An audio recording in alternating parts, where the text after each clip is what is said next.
July August গণঅভ্যুত্থানে যারা শহীদ হয়েছে তাদের যথাযথ মর্যাদা দিতে হলে দেশের নির্বাচিত গণতান্ত্রিক সরকার প্রতিষ্ঠিত করতে হবে বলে মন্তব্য করেন বিএনপির ভাইস চেয়ারম্যান শামসুজ্জামান দুদু। মঙ্গলবার জাতীয় প্রেস ক্লাবের তোফাজ্জল হোসেন মানিক মিয়া হলে দেশ বাঁচাও মানুষ বাঁচাও আন্দোলনের জুলাই আগস্ট গণঅভ্যুত্থানের প্রথম বর্ষপূর্তি উপলক্ষে শহীদদের স্মরণে স্মরণ সভায় তিনি এসব কথা বলেন।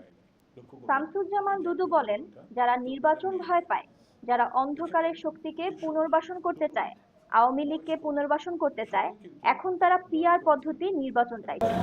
জুলাই আগস্টকে আমাদের স্মরণ করব আমাদের মর্যাদার জন্য, আমাদের ঐক্যবদ্ধ জাতি গঠনের জন্য, আমাদের দেশকে পুনর্গঠনের জন্য। এটি এমন একটা জিনিস, এই জিনিস যাতে কখনো বিতর্কে আমরা না নিয়ে যাই।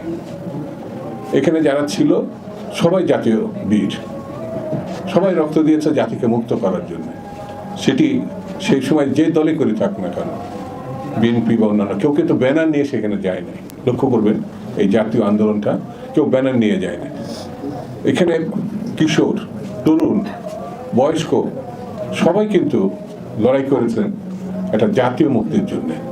সেই জাতীয় মুক্তি আমরা ইতিমধ্যে যে জায়গায় এনে দাঁড় করিয়েছি, সেই কাজটি কিন্তু এখন আমরা করতে পারিনি। তারা একটা জীবন দিয়েছে কিসের জন্য? গণতান্ত্রিক বাংলাদেশের জন্য, মানুষের অধিকারের জন্য। যে মানে সামান্য বলি আর বড় বলি, সেই ভোট অধিকারটা আমরা কিন্তু এখনো মানুষের ফিরিয়ে দিতে পারিনি, যেটা হাসিনা কেড়ে নিয়েছিল। সেই কেড়ে নেওয়া ভোট অধিকারটা ফিরিয়ে দিতে হবে। ফিরিয়ে দিলে তারা যে পছন্দের প্রার্থীকে বা দলকে, মার্কাকে জিতাবে, তার মধ্য দিয়ে আমরা একটি জাতীয় সরকার গঠন করতে পারবো। তাদেরকে যদি মর্যাদা দিতে হয়, সম্মান জানাতে হয়, তাদের আত্মার কথাটা যদি আমরা শুনতে চাই, তার এখানে একটি গণতান্ত্রিক সরকার প্রতিষ্ঠা করতে হয়। সেই কথাটা কিন্তু আজকের বক্তারা বিভিন্নভাবে বলে আসছে। পিয়ারের কথা এই জন্য বলছে না, যারা নির্বাচন ভয় পায়, যারা কোনো না কোনো অন্ধকারের শক্তিকে পুনর্বাসন করতে চায়, মানে আওয়ামী লীগকে পুনর্বাসন করতে চায় কায়দা কানুন, তারা দোষে পিয়ার। আমার কাছে মনে হয় পিয়ারটা এখন যথেষ্ট না। যদি কেউ করতে চায়, তাহলে এই কর্মসূচিটা জাতির সামনে তাদের নিয়ে গিয়ে ভোট করা উচিত। তারা যদি জয়লাভ করে, তাহলে তারা পিয়ার করবে। কিন্তু বিএনপির ঘাড়ে চেপে বা অন্য কোনো সরকারের ঘাড়ে চেপে এই দুষ্কর্ম করা ঠিক হবে না।